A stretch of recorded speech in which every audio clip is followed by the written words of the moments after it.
तर त्यांच्या नाकात खाली हे सगळं होतंय. त्यांना त्याची कल्पना नाहीये ह्याला मी मानत नाही. आत्ताच्या घटकेला ऑनलाईन रेट प्रमाणे आपण घेतलेत, म्हणजे रिटेलच्या रेट प्रमाणे घेतलेत, तर 342 कोटीचं टोटल टेंडर आहे. त्यात 161.68 इतका घोटाळा सरळ झालेला आहे.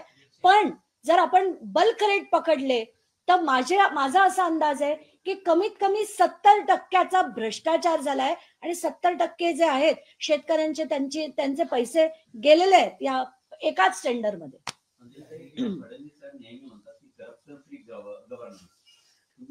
म्हणणं खूप सोपं असतं, ते करणं खूप कठीण असतं. त्यांच्या नाकात खाली हे सगळं होतंय. त्यांना त्याची कल्पना नाहीये ह्याला मी मानत नाही.